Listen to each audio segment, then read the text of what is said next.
오늘은 오후에는 레스라, 니에미야, 레스도. 오늘 오후에 좀 보내드릴게요. 네? 예, 네, 미안합니다. 아니 그게 없어요.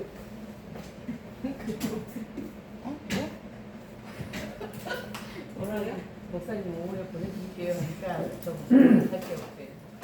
그리고 이제 다음 주에 욕기 들어가야 되니까, 이건 짧으니까, 그래서 다음 주는 욕기를 읽고 오셔야 돼요, 욕기. 네. 그래서 한 주에 한 권씩 읽는 것을 습관화하고, 나중에 가르칠 때도 그렇게 가르치면 돼요. 한 권씩 읽어와라. 그리고 읽어와라 맨입으로 하지 말고, 볼펜을 뭐 한 명씩 준다든지, 그렇게 뭐, 좀 목사님이 주는 것은 좋아하잖아요, 성도들이. 똑같은 거지만 목사님이 주는 건 좋아해요. 정상적인 목사라고 한다면 이상한 사람이 있을 것입니다. 그래서 자꾸 동기부여가 돼야 돼요. 뭘 하든지 동기부여해서 여러분들은 뭐 다 목회자들이니까 내가 뭐 볼펜 안 줘도 뭐 알아서 할 거니까 뭐 볼펜 때문에 하고 안 하고 그러지는 않을 거니까 이제 우리가 이렇게 하고 나중에 이제 지도자반 한번 할 때 그런 이제 지도 요령 같은 거 그런 것을 이제 강의하고 그러거든요. 지도자반에 할 때 강의 안도 별도 있고 이것을 어떻게 가르쳐야 되는가. 그래서 이거 다 끝나고 나면은 우리가 지도자반 하루 세미나 해서 자료 같은 거, 여러분 준비해야 할 거, 그런 것들 다 준비를 해드릴 거예요. 바쁜 공짜 아니고. 그러니까 일단은 한 주일에 한 권씩 읽는 것을 습관화하라. 그때 저는 지금도 한 주일이면은 한 권 내가 읽는 게 굉장히 늦어요. 읽는 게 굉장히 늦어서 듣는 것은 한 30여 년 동안 듣다 보니까 듣는 것은 처음에는 안 들리는데 지금은 이제 그게 들려요. 이 개관 행한 것이 있기 때문에 이게 메디가 이제 툭툭 걸린다고. 지금 어디 지나가고 있구나. 이런 식으로. 처음에는 안 들려요. 들리는. 그래서 읽는 게 제일 효과가 많고, 그 다음에 관찰하는 게 제일 효과 표보고, 그 다음에 읽는 거, 소리 내서 읽는 거, 그 다음에 소리 안 내고 읽는 거, 그 다음에 제일 효과가 지금 게 듣는 거. 듣는 것은 효과가 제일 작은 거예요. 그래서 다양한 방법이 있는데 그 방법 중에서 제일 효과적인 것은 관찰이다. 관찰.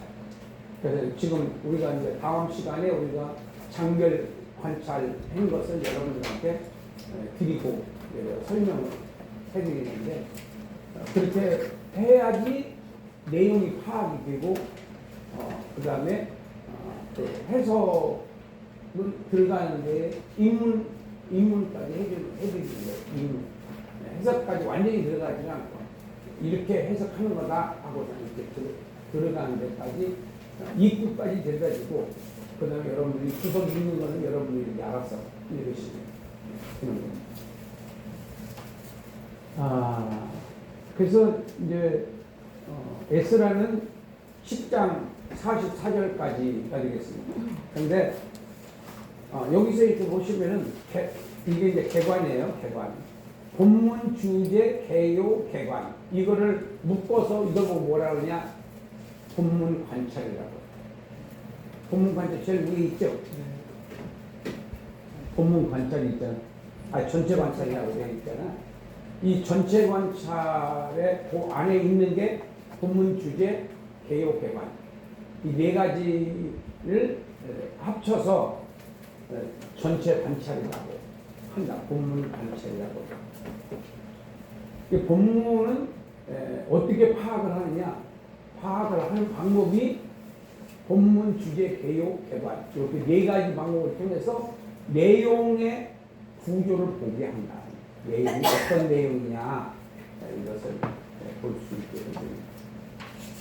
그래서 이제 이렇게 개관만 여러분들한테 설명을 해드리는 건데 개관을 하면 뭐가 그러냐? 내용의 구조가 보인다고. 내용의 구조가. 첫째, 대단원 주제 1. 한번 읽어볼까요? 주룹바벨의 1차 교환 1장 1절로 6장 22절. 두 번째는 에스라의 2차 교환 7장 1절로 10장 44절. 네. 근데 이거를 이건 이제 설명을 드려야 되는 거예요. 이렇게 해놓으면은 그냥 여러분들은 에스라 읽어라 그러면 에스라를 그냥 민자로 읽어버리잖아. 그럼 그건 모르는 거야.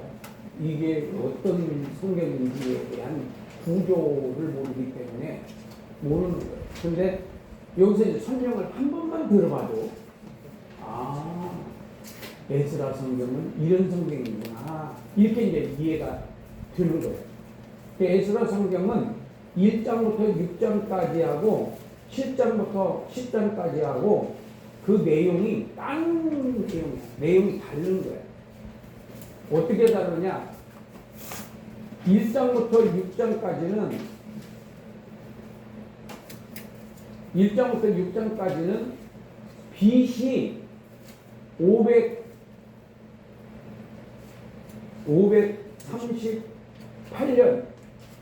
538년에서 80년 후가 7장부터 10장까지. 거기 가운데 있죠? 80년의 기간 경과. 그렇게 돼 있죠? 네. 그러니까 6장하고 7장 사이에는 기간이 얼마 떨어진 얘기라고? 80년. 80년. 우리나라로 보면은 일제시대야. 지금 세계 강국, 10대 강국 어쩌고 저쩌고 하지만 이제 망해가지고 어떻게 될지 모르고, 80년 전, 지금부터 80년 전은 지금 이런 세상이 아니듯이 에스라도 마찬가지다. 에스라도 538년 하고 그 다음 80년 후에 400 몇 년 이렇게 되는 거예요. 그렇게 그리고 그 사이에 무슨 사건이 벌어지느냐면은 에스더 사건이 벌어지는 거예요. 에스더라고 있죠? 오른쪽에. 네. 이 사이에서 일어난 사건이다. 에스더. 근데 이런 게 다 뭐냐 하면은 연대적 역사예요. 연대적 역사. 관통 맥잡기에서 우리가 이미 이제 지난번에 한번 훑어왔고 이번에 다시 이제 훑어갈 텐데 연대에 여러분들이 기점을 메모를 해놔야 돼요. 그러니까 우리가 대충 하더라도 BC 2166년이 아브람 탄생, 아브람 출생, 아브람 출생. 그리고 1446년이 모세 출애굽. 그리고 1375년 여호수아. 그리고 1000년 BC 1000년 다윗.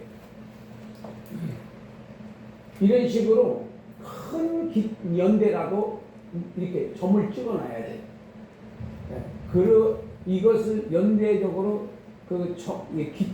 기점을 찍어 놓은 사람하고 그 기점이 없는 사람하고는 성경 내용을 이해하는데도 엄청 차이가 나요. 건져내는 게 많아요. 이게 기준이 있는 분들은 내용을 듣든 아니면 뭐 읽든 무슨 누가 설교를 하든 뭐 하든 간에 이런 게 기준이 있기 때문에 턱턱 걸린다 이거지. 네. 그런 이제 이점이 있는 게 연대 기준을 정해라. 연대 기준을 정해라. 그러니까 교회사도 마찬가지예요. 교회사. AD 70년에 이스라엘이 쫄딱 망합니다. 로마에 의해서. 그리고 597년 313년 AD 313년에 로마 국교로 기독교가 되고 그 이후로 500년 비잔틴 시대 지나서 BC AD 1000년 동안의 기독교 암흑시대라고 그러죠. 그리고 BC AD 1500년대에 이제 종교 개혁이 시작이 되고 그리고 1700년대에 이제 선교 시대가 열리고 그리고 이제 한국 교회가 이제 1800년대에 선교사 오고 뭐 이런 기준을 이렇게 정해 놓으면은 누가 무슨 말을 하면은 그 기준이 딱 있잖아요. 몇 년도 그 사람이 활동했구나 이렇게 이런 것이 이제 좀 감이 온다 이거죠. 근데 이제 연대가 없으면 뭐하고 똑같으냐? 그릇 없는 데다가 물을 붓는 거랑 똑같다. 그릇 없는 데다가 물을 보도 보이는 게 없어. 네, 자기 것이 될 수가 없어요. 다 흘려내가 봅니다. 왜? 그릇이 없어요. 그릇이라고 개관이 뭐냐? 그릇이다. 담는 그릇. 그래서 개관을 해라. 그래서 이 내용이 10장인데 에스라가 2차 귀환이에요. 에스라가 1차 귀환이 스룹바벨이고 2차 귀환 총독이 에스라고 3차 귀환 지도자가 느헤미야고. 그래서 에스라가 먼저가 아닌 거예요. 스룹바벨이 먼저예요. 스룹바벨이 성전 짓고 성전 재건하고 그 다음에 에스라가 신앙 개혁시키고 느헤미야가 성벽 재건했다. 이게 이제 포로 귀환 후에 있었던 사건이에요. 포로 귀환.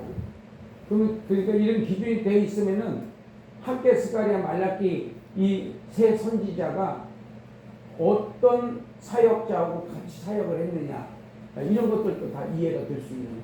그러니까 연대가 굉장히 중요합니다. 연대. 내가 성경을 연구하는 과정에서 이 역사가 이렇게 중요하구나라고 하는 거예요. 그러니까 대한민국의 역사도 모르는 사람들은 무슨 사건이 있어도 이게 왜 이렇게 이런 일이 벌어지고 있는지 전혀 몰라요. 역사를 모르면. 이 역사를 알면 이런 현상에 대해서 뭐가 이렇게 변해가지고 발전해가지고 이렇게 되는구나. 이게 이제 알아지는 거예요.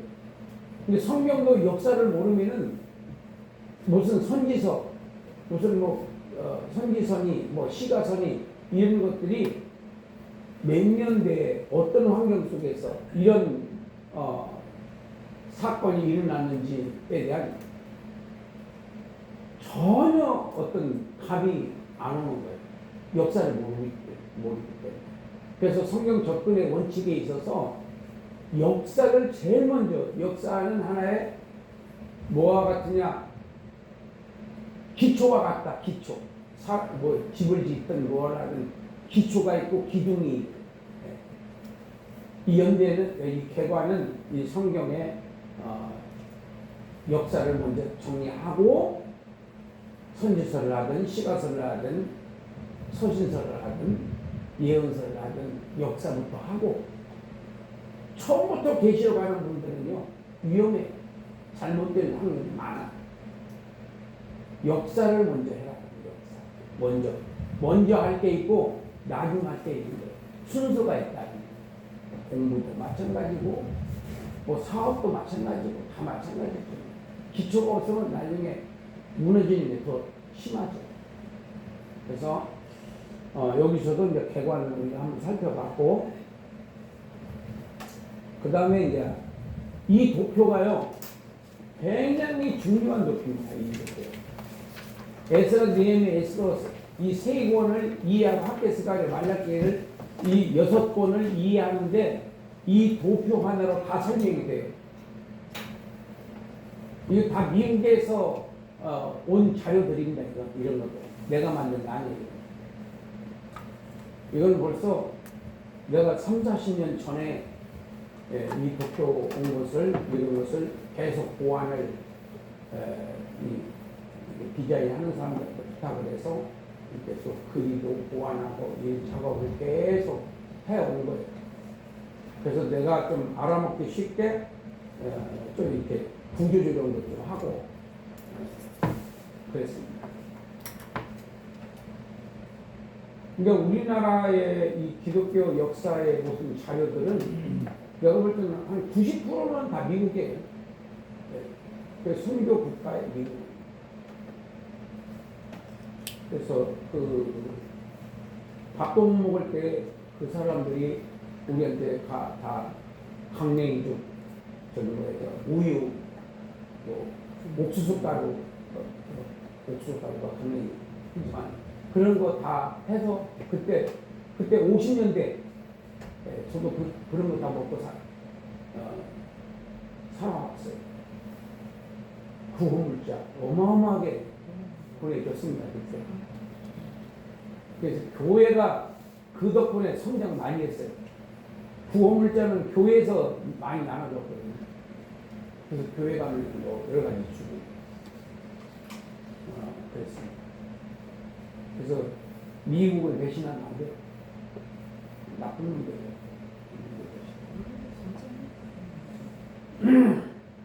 점령군이 아니라 구원자입니다. 그 사람. 그렇죠. 예? 맞습니다. 자, 그래서 이 도표를 보시면은 에스라, 느헤미야, 에스더 역사적 배경을 이 도표로 쫙 정리를 해놨는데 제일 왼쪽에 있는 게 연대, 오른쪽에 왼쪽이 연대고 연대 동그라미 친 거 있죠? 444년 458년 예. 이게 뭐냐면 444년이 느헤미야 시대고 458년이 에스라 귀환 시대 2차 귀환. 그 다음에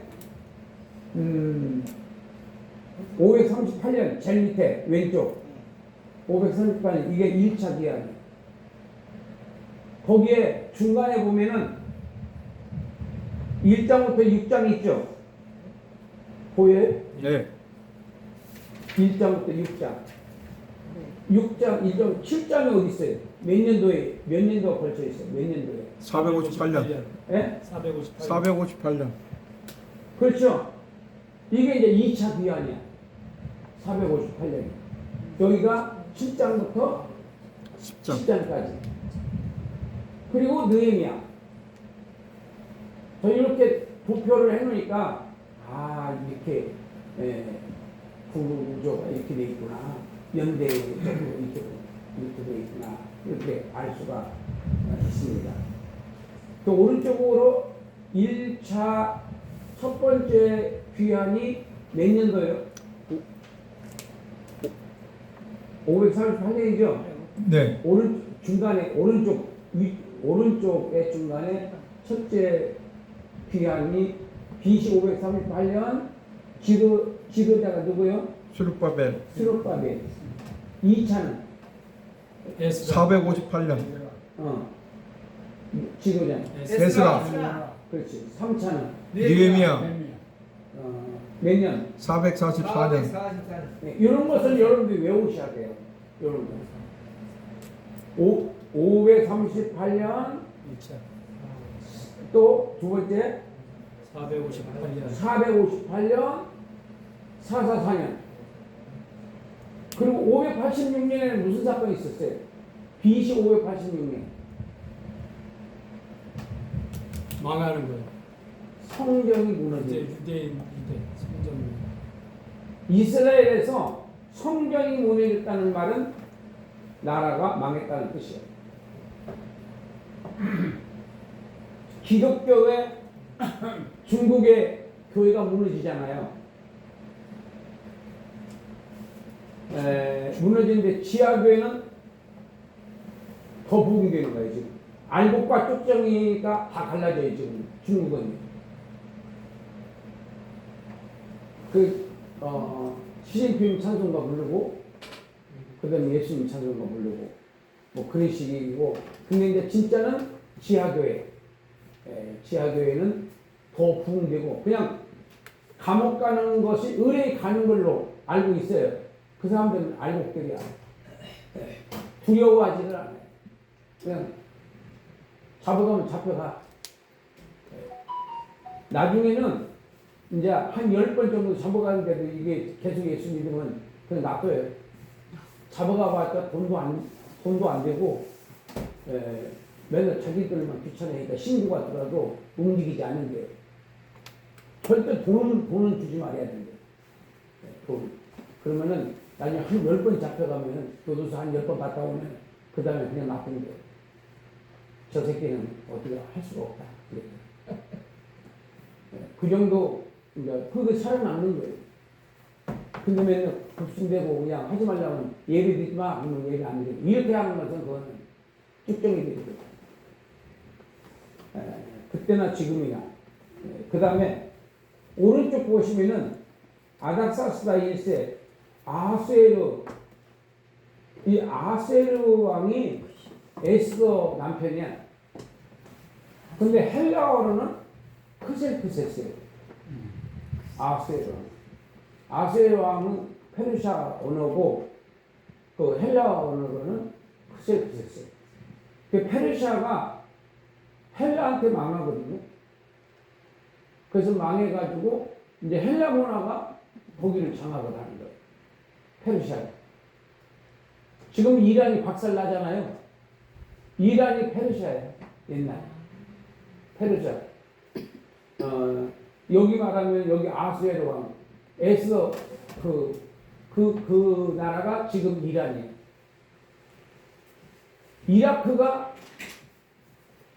이라크가 옛날에 바벨론.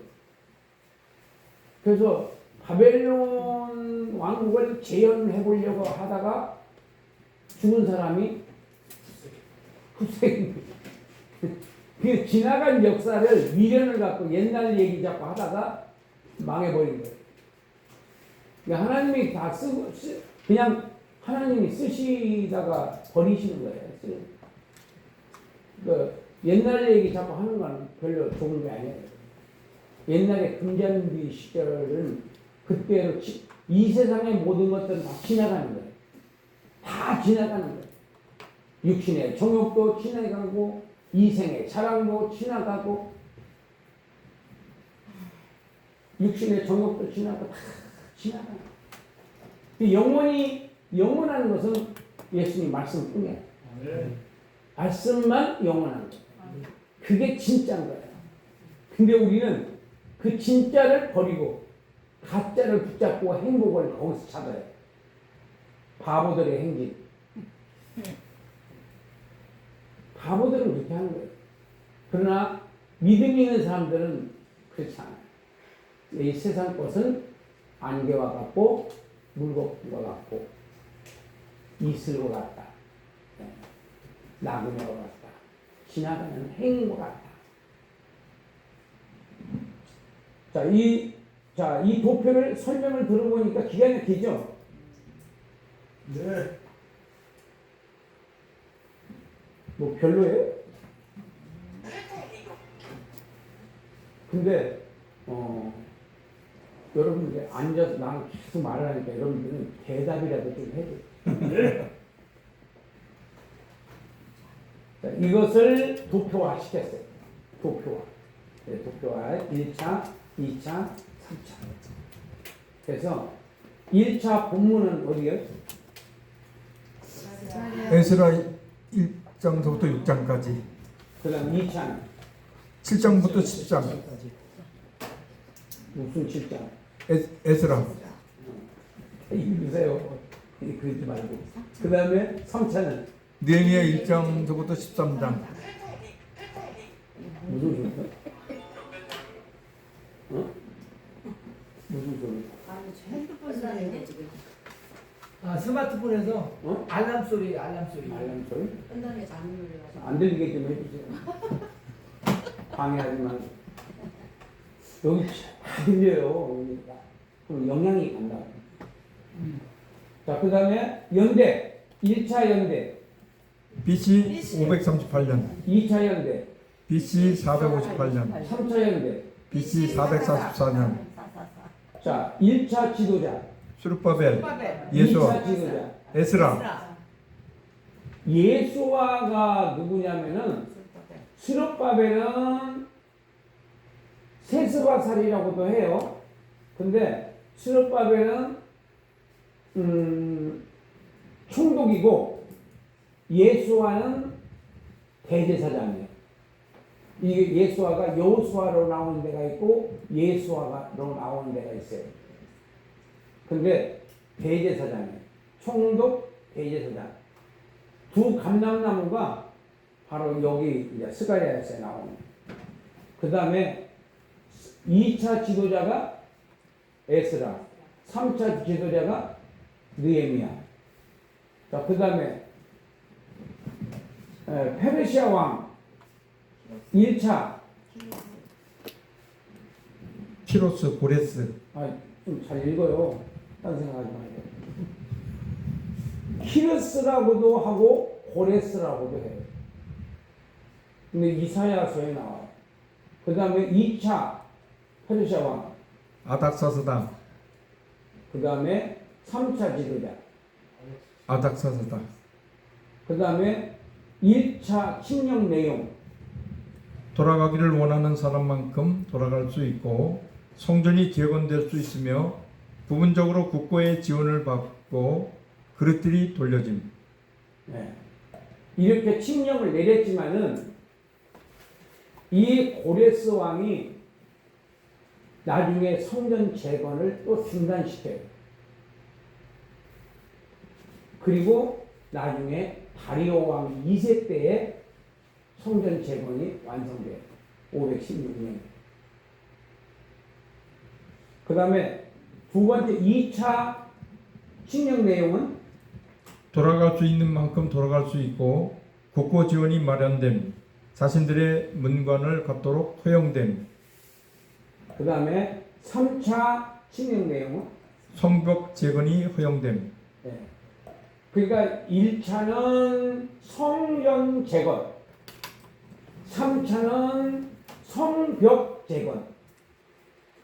다르죠? 성전하고 성벽하고.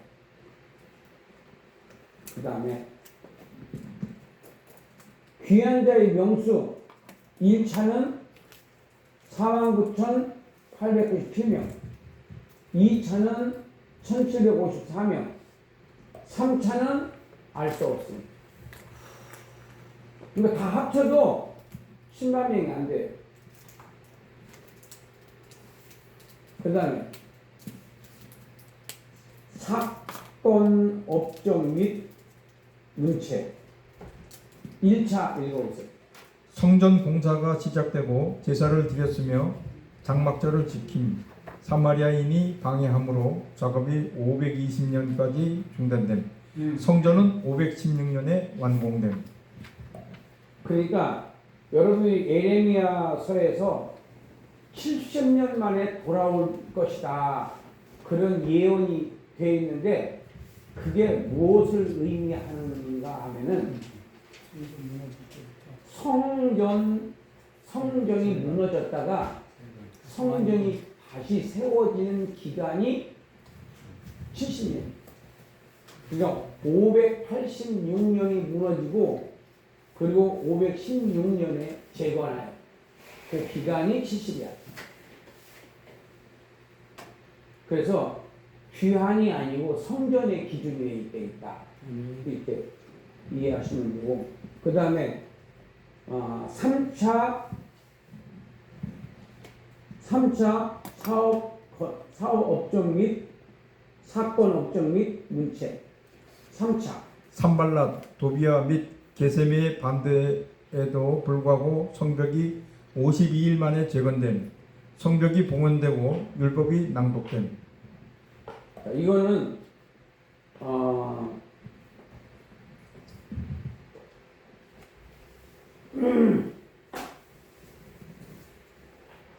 성경이 이 사람들이 누구냐면 산발랏 이런 사람들이 도비아 이런 사람들이 성전 재건 방해자들이에요. 성전 재건 방해자들.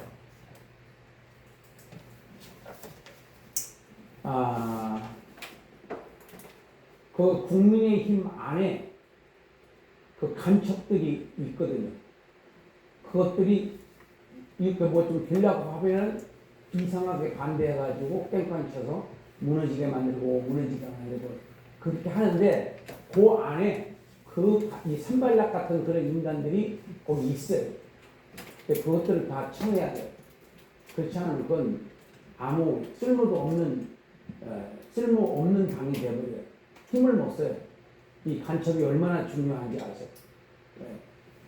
그래서 교회도 마찬가지예요. 어디도 단체는 거기에 간첩들이 꼭 있다. 그래서 나의 간첩은 누구냐? 겉사람의 생각이에요. 겉사람의 생각. 이 겉사람은 속사람하고 꼭 반대해요. 기도하자. 그럼 눕자. 이렇게. 그리고 성경을 좀 읽어야지. 읽어서 되냐. 이렇게 사람을 이게 하나님 곁으로 가게 하고 선악과 먹지 말라 그러면 다 먹지 말라고 하되 이렇게 유도신문 해가지고 먹게 해가지고 하나님과 거리를 띄워놓았어. 그래서 원죄로 말미암아 죽어. 하나님과 관계가 끊어지는 거예요. 그러니까 우리가 신앙생활을 어떻게 하면 잘할 수 있느냐? 첫째, 기도 생활을 잘 해야 돼요. 말씀도 알아야 되지만은 말씀이 안다고 해서 되는 게 아니라 믿어져야 되는 거예요. 믿어져야. 믿어지는 게 중요한 거예요. 믿어져야 움직여. 아니면은 그냥 건방이나 떨고 아는 척이나 하고 그 교만은 하지 희생하려고 하지도 않고 헌신하려고 하지도 않고 봉사하려고 하지 않습니다. 많이 알수록. 50년 예수 믿으면 무슨 소용이 있어요? 하나도 변하지 않는다니까? 왜냐하면 믿어지지 않으니까 안 변해요. 그 믿어지는 것은 성령 사역이라고. 성령 사역. 말씀 사역이 아니고. 말씀이 믿어져야 그 말씀을 내가 이격심으로 실천을 하지. 믿어지지 않으면은 아는 것 갖고는 변화될 수 없어요. 아무리 교육을 시켜도 안 되는데 믿어지면은 자동으로 그냥 역사가 일어나는 거야. 변화가 일어나는 거예요. 네. 그래서 율법을 알아서 신앙생활을 잘 하려고 하는 사람은 다 실패해요. 믿음의 소중함을 여러분들이 경험해야 돼요. 네. 믿음의 소중함. 믿어져야 변화가 일어나고, 믿어져야 내가 순종할 수 있고, 믿어져야지 내가 바뀌어질 수가 있지. 믿어지지 않으면 이해해가지고는 안 돼요. 고개만 끄덕거리지 행동까지는 안 가요. 못 가요. 그래서 하나님께서 예수님께서 사도행전 1장에서 이 성을 떠나지 말고 성령을 받을 때까지 기다려라.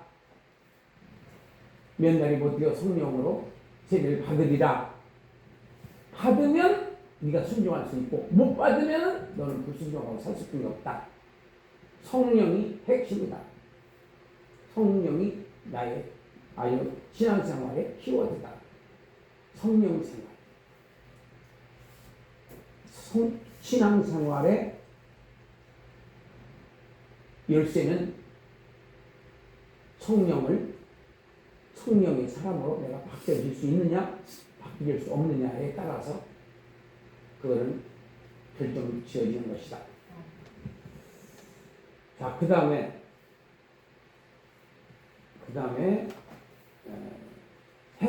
결론으로 갑니다. 결론에서 의미를 한번 보세요. 전체 의미 한번 읽어보세요. 유다 백성들은 귀환 후 성전을 재건했고 신앙 개혁에 힘을 쏟았다. 1번, 스룹바벨은 1차 귀환하여 성전 재건을 완성하였다. 2번. 예스라는 2차 귀환하여 백성들의 신앙을 개혁하였다. 1번하고 1번 사이가 몇 년의 간격이 있다고 했죠? 80년. 그렇죠. 80년의 간격이 있다고 했어요. 그 다음에 복음적으로 보겠습니다. 예수님께서는 땅에서 성전으로 살고 가셨다. 예수님께서는 성전으로 살고 가셨다. 이것을 이제 이거는 지금 2017년도에 한 내용이기 때문에 이번에 이제 새로 나오는 그 교재는 이제 많이 바뀝니다. 이것은 이제 바뀐 것으로 내가 설명을 한다면은 예수님은 성전으로 오셨다. 자, 성전의 기능이 뭐냐?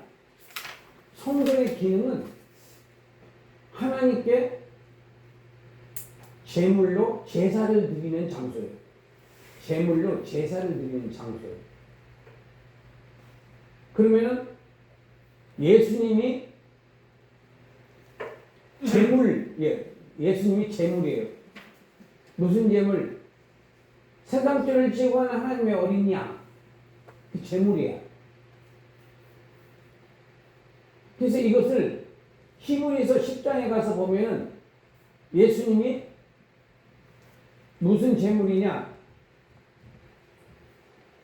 양이나 염소의 제물을 하나님께서 원치 않으시고 하나님께서 준비한 제물이 있다고 해요. 준비한 제물. 그게 바로 십자가에서 돌아가신 예수님이에요. 그분이 바로 그게 완전하게 세상 죄를 걸머지고 완전히 대가를 지불해서 믿기만 하면 죄사함 받을 수 있는 길을 열어놓으시고 시스템을 만들어놓고 바로 하신 거야. 그래서 성령의 감동에 의해서 믿어지기만 하면 구원받을 수, 죄사함 받을 수 있는 이런 엄청난 제사를 완전한 제사, 완전한 제물, 완전한 제사. 그것은 딱 더 이상의 제사도 없고 더 이상의 제물도 없다. 예수님께서 다 이뤘다 하신 거예요. 그리고 운명하신 거예요. 그래서 그 이후 이제 예수를 믿기만 하면 죄사함 받는 엄청난 선물을 인류에게 남겨놓으시고 예수님이 가시고 그것을 믿어지게 하시는 분이 성령님이시다. 성령님과 친하게 지냈냐 안 친하게 지냈냐에 따라서 승패가 거기서 갈라져요. 친하게 지낸 사람은 말씀을 소중히 여기고 하나님을 무서워할 줄 알아요. 성령님을 무시하고 사는 사람은 지멋대로 살아요. 육신의 정욕, 안목의 정욕, 이생의 자랑이라고 하는 죄의 3대 요소를 친구 삼아 인생을 엔조이하면서 산다.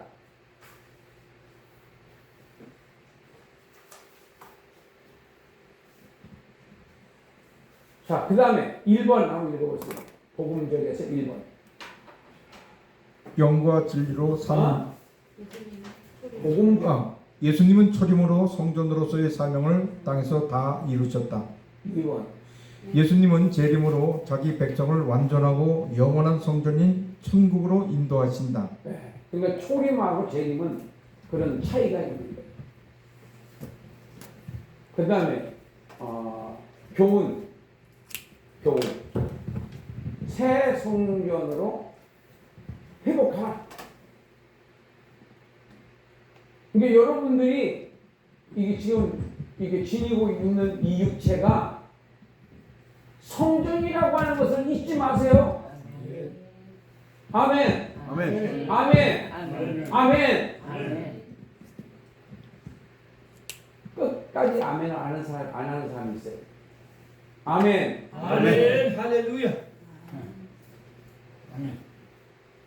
우리가 개념이 없는 사람하고는 대화가 돼야 안 돼. 안 돼. 예? 안 돼. 안 돼. 이 육체가 성전이라고 하는 것을 믿으시지 않으면은 신앙생활을 할 줄 모르는 거야. 이 육체가 성전이다. 육체는 마음, 생각, 그 다음에 말, 행동, 이게 다 성전의 기능으로 발휘가 돼야 돼. 말하는 것도 항상 믿음 있는 말만 골라서 해야 돼. 눈에 보이는 것도 없고 손에 잡히는 것도 없어도 믿음으로 나는 잘할 수 있어. 나는 잘 할 수 있고 잘 될 수뿐이 없어. 왜? 세상 끝날까지 나와 함께 하신다고 그랬어. 나는 너의 하나님이다. 내가 너를 도우리라. 이런 말씀들이 많은 보장이 돼 있어요. 저와 여러분들. 예, 하나님이 지켜주시겠다고 하는. 그걸 믿으셔야 돼. 믿어지게 하는 것이 성령이고 의심을 자꾸만 흘려서 사람을 지치게 만드는 게 마귀예요. 귀신들이에요. 귀신 소리 하면 좀 짜증나는 사람들은 그 사람이 누구냐? 귀신 들린 사람이에요. 귀신 소리를 싫어하는 사람은 대개 귀신이 많이 역사하는 사람입니다. 뭐 간첩, 보안법 이런 얘기에서 조금 껄끄러운 사람이 누구예요? 간첩이죠. 우리는 아무렇지도 않아요. 우리는요. 보안법이 있든 보안법이 없든 무슨 뭐 잡혀간다고 하든 잡혀간다고 안 하든 우리는 상관이 없어요. 왜냐? 그런 범법자가 아니니까. 간첩이 아니기 때문에. 그러니까 귀신 얘기를 싫어하는 사람들은 대체적으로 귀신이 역사를 많이 하는 사람이야. 그 사람들은. 그건 제가 확인해 본 거다. 그래서 여기서 자꾸 뭐 귀신 얘기하면 왜 자꾸 귀신 얘기를 하냐고. 그럼 오히려 귀신 역사하지 않냐고. 그렇게 거북하게 생각이 들어가는 사람들이 있어요. 그런 사람들은 지금 많은 분야에서 귀신이 그 체제를 정복하고 이렇게 좌지우지하는 그런 사람들이야. 영적인 상태가 그렇다 이 말이에요. 근데 완전히 귀신 들렸다고 할 때는 귀신에 의해서 왔다 갔다 하지만은 지금은 이성과 귀신이 같이 이렇게 혼합이 되어 있기 때문에 어떨 때는 귀신이 됐다가 어떨 때는 이성적으로 생활했다가 이렇게 하기 때문에 왔다 갔다 하기 때문에 멀쩡한 사람 같으지만은 아니다는 거죠. 네. 굉장히 피곤한 거예요. 인생 이런 사람들. 성령 충만한 사람들은 굉장히 인생이 행복해. 굉장히 행복해. 왜냐? 내가 하는 일 하나하나가 상관관계 있어. 상관관계 있는 거예요. 맹세하는 것도 상이 있다는데 세상에 여러분들 인사 한번 하는 것도 그것도 상이 있는. 그래서 항상 먼저 손 내밀고 먼저 고개 숙이고 이런 거예요. 다 상관관계 있다니까. 근데 인사 받고 인사하고 싶잖아요. 그게 귀신을 들린 것들이야. 내가 먼저 인사해. 내가 손 내밀고 내가 전화하고 내가 문자 주고 자존심 상해 내 먼저 앉아. 이런 것들이 다 쓰레기들이야. 뭐들이야? 뭐더라고? 영적 쓰레기들이야. 그러니까 맨날 육신적인 것들만 생각합니다. 다. 영적인 사람이 아닌 거야, 그 사람. 하나님이 기뻐하시는 거라면은 내 자존심이 짓밟히더라도 그 길을 가야 되는 거야. 아멘. 그게 정상적인 신앙. 예수님이 자존심 세웠어요? 자존심 세우려면 뭐하러 이 땅에 오셨겠어요? 예수님이 그렇게 짓밟힘에도 불구하고 인류를 구원해야겠다는 그 인류 만화, 아버지의 뜻이라고 하는 그 인류 만화로 그 수모와 멸시와 전대를 다 받으신 예수님이 그렇다면 나 같은 것은 그보다 더 처참한 꼴을 받는다고 해도 이상할 게 있어 없어요? 없습니다. 아니 없다고 그래. 없어요. 네. 말이라도 그렇게 해요. 말이라도. 네. 그렇게 못 살망정 말이라도 자꾸 하다 보면 좀 나아지지 않겠어요? 근데 말도 안 하고 가만히 노려보고 나를 짜려고 그래. 네. 그러면은 그 은혜가 되겠어요? 네. 그 성령님께서는요 이 말이 얼마나 중요한지 모르거든요. 내가 이렇게 신앙생활 해보니까요. 일단은요 찬송가도 자꾸 불러야 돼요. 집에서 설거지하면서도 나는 원계 설거지 졸업하지 뭐 이런 거 하지 말고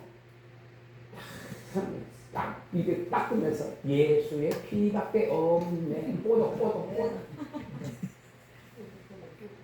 그렇게 설거지하면 예수의 피로 내 죄도 싹 이게 닦아서 이렇게 반짝반짝 빛나게 해주시옵소서. 예수 이름으로 기도합니다.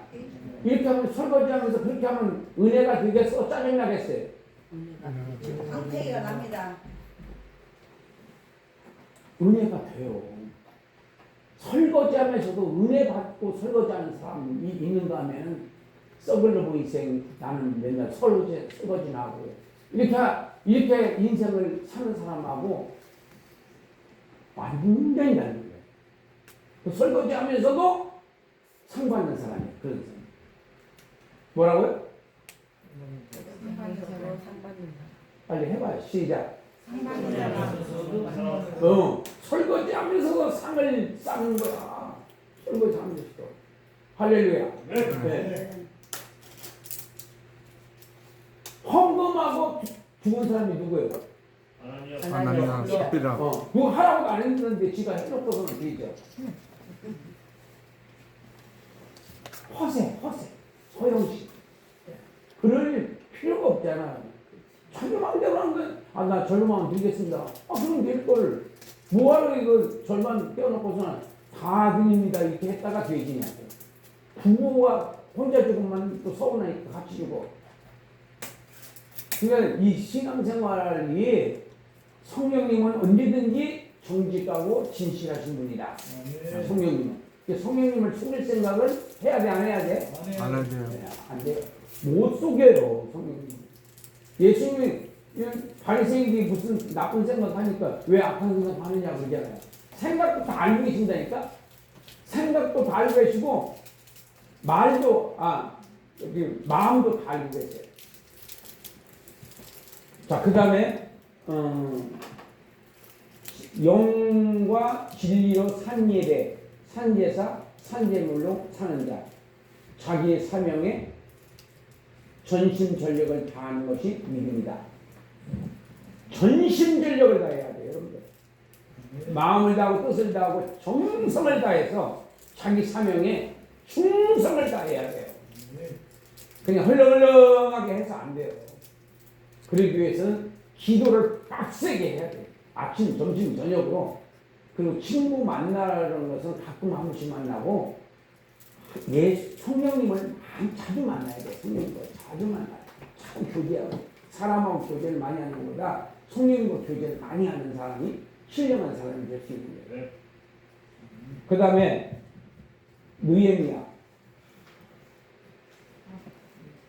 거기서 에스라, 느헤미야.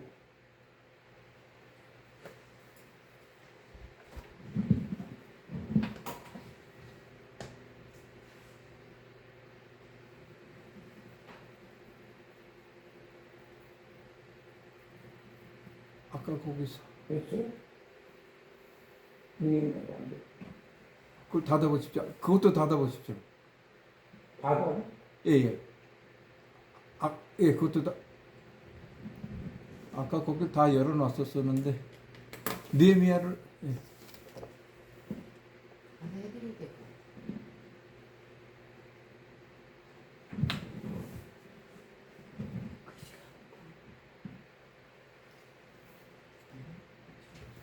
자, 결론만 나가겠습니다. 결론에 와서 의미 한번 읽어보세요. 느헤미야는 예루살렘 소식을 듣고 금식 기도를 한 후 왕께 나아갔다. 그러니까 우리나라가 지금 이렇게 이런 어려움 당했잖아요. 그럼 우리 교회들도요, 정신 차리고 회개를 하든지 금식기도를 하든지 뭔가 지금 나라가 다 망해가고 있는데 뭐 그냥 아무렇지도 않은 것 같이 이렇게 하는 분들이 되게 많아요. 지금 엄청 기도를 많이 하는 분들도 많지만은 몰라요. 멍해가지고 그냥 멍 때리기라는 건지 뭐 하는지. 그렇지만 느헤미야는 금식하고 그리고 왕 옆에 나가서 허락을 받아가지고 총독으로 임명받아가지고 그래서 예루살렘 가가지고 성벽을 지어서 성벽이 왜 중요하냐? 성벽이 없으면은 통제가 안 돼요. 성벽과 성벽과 성문이 없으면은 통제가 안 돼요. 그러니까 우리가 조직신학을 하는 이유는 조직신학이 뭐냐? 성벽이야. 여기서는 적이 들어오면 안 돼. 적그리스도, 또 신천지, 또 여호수아 증인 이런 이단들이 뭐 성도들을 목사님이 따라다니면서 지켜줄 수 없잖아요. 그 교리를 가르쳐 줘야 돼요. 이건 아니고 이건 가짜고 이건 진짜고 이렇게. 그래서 교리를 안 가르쳐 주는 목사님들은 무책임한 분들이에요.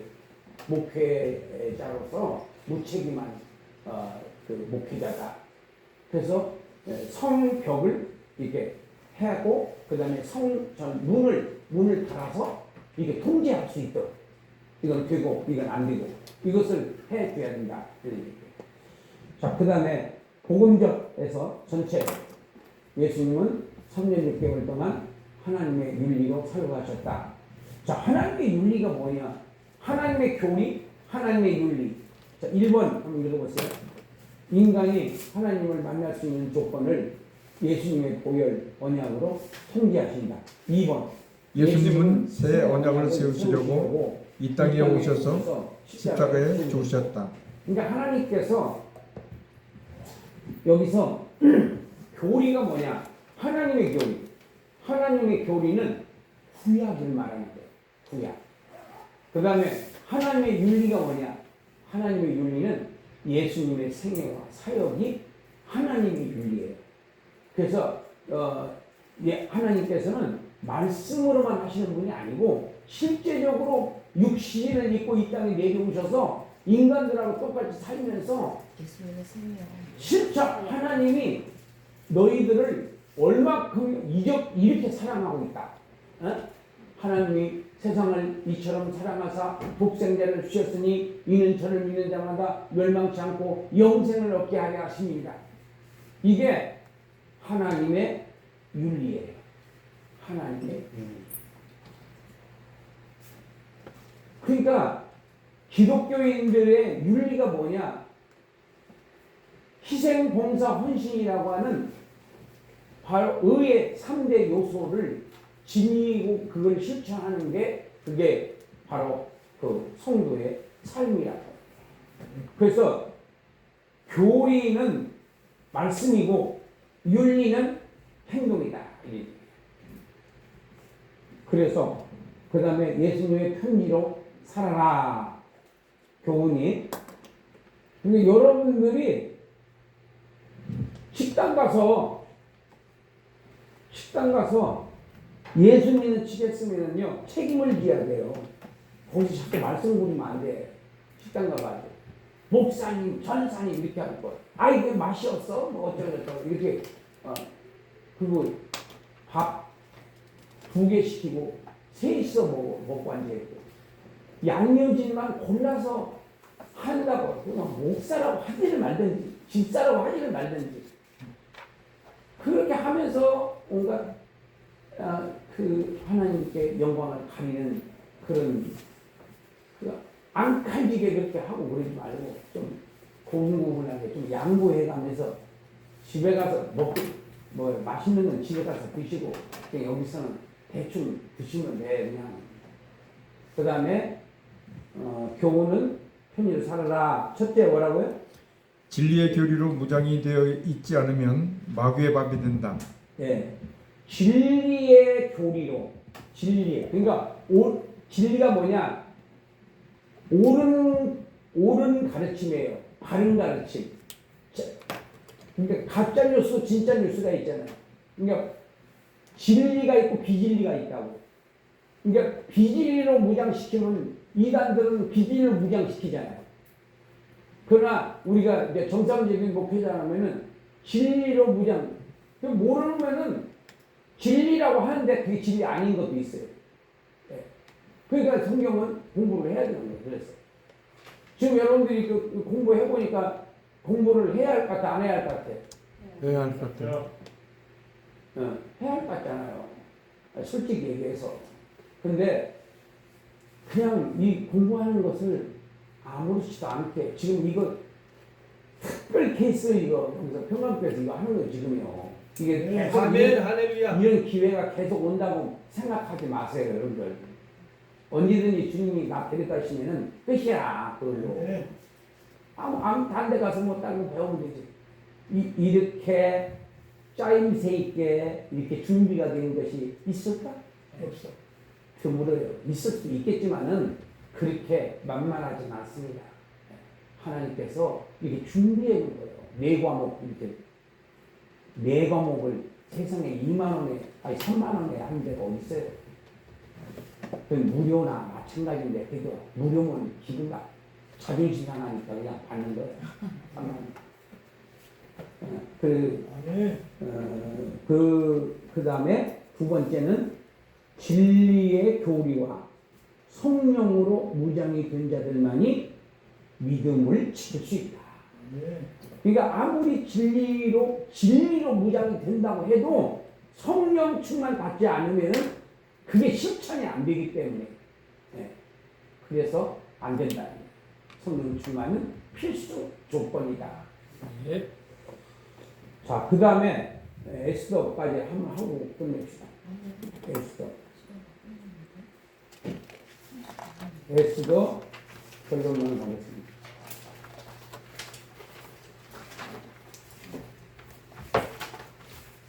에스더.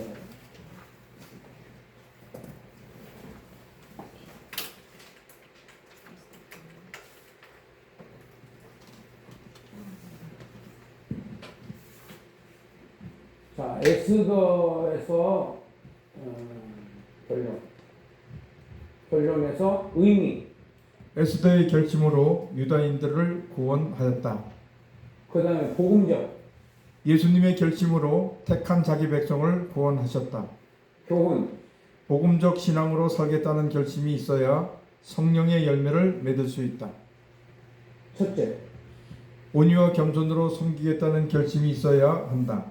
둘째. 회개와 성령의 열매가 나타날 때 천국에서 멸관을 받게 된다. 네. 회개와 성령의 열매. 성령의 열매가 갈라디아 5장 22절에 있는 말씀처럼 사랑과 희락과 양성과 충성과 온유와 절제와 같은 그런 삶의 변화가 일어나야지 멸류관 받는 거지. 아무나 멸류관을 받는 거 아니다 하는 겁니다. 그래서 결심이 필요해요. 나는 무슨 결심을 했느냐? 이번 여름에 성령 충만 받기로 결심했어요. 성령 충만 받기. 그래서 내가 8월 25일부터 29일까지 그 제춘에서 집회할 때는 성령 충만 받은 이후에 가서 이제 집회를 할 거예요. 그래서 불 받은 주의 종으로 거듭나게 해주세요. 아멘. 아멘. 불 받은 주의 종. 이대로는 안 됩니다. 나 좀 살려주세요. 이대로 이렇게 살다 주는 것은 나 진짜 억울합니다. 네. 이럴 수는 없습니다. 이대로 끝날 수는 없습니다. 한 번만 살려주세요. 한 번만 더 성령 충만해 주셔서 이 66권을 취할 때 불이 떨어지게 해주시고 능력이 나타나게 해주시고 귀신이 쫓겨나게 해주시고 문제들이 해결되는 역사를 이번에 일어나게 해주세요. 지금 매일 기도하고 있습니다. 매일. 이대로는 안 됩니다. 성경에 가르치는데 지식만 전달하면 무슨 의미가 있습니까? 능력이 나타나야죠. 권세가 나타나야죠. 증거가 나타나야죠. 나 좀 살려주세요.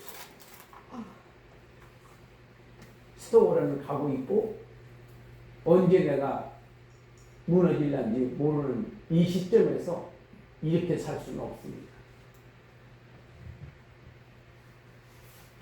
말씀이 믿어지도록 저에게 믿음의 은사를 주시옵소서. 그렇게 기도하고 있어요. 그래서 금년 여름에는 성령 충만을 받는, 그래서 말 한마디 한마디가 능력으로 그냥 나가도록 역사가 일어날 수 있도록. 네. 초대교회가 그랬고 우리 한국 교회도 초대교회 때 그랬어요. 60년대, 70년대, 80년대까지 그랬고 90년대까지도 그랬어요. 2000년대 들어오면서 하얀 복숭 쫙 내려가는 거야. 사람들이 완전 이 변화가 엄청 빨리 이게 바뀌는 거지. 세상이 어떻게 빨리 바뀌는지 정신을 못 차릴 정도예요. 사람의 생각도 바뀌고 이 시스템도 바뀌고 다 바뀌는 거예요. 네. 기도하겠습니다. 우리 다 같이 일어나셔서 한번 기도하고 마치겠습니다. 주여 한번 크게 부르고 하나님 기도의 문을 열어주시고 회개하고 애통하고 회개할 마음 충만하게 해주셔서 주님을 만나게 해주시고 주님께 가까이서 신앙생활을 할 수 있게 해주세요. 주여 3번 부르고 기도합니다. 주여! 주여!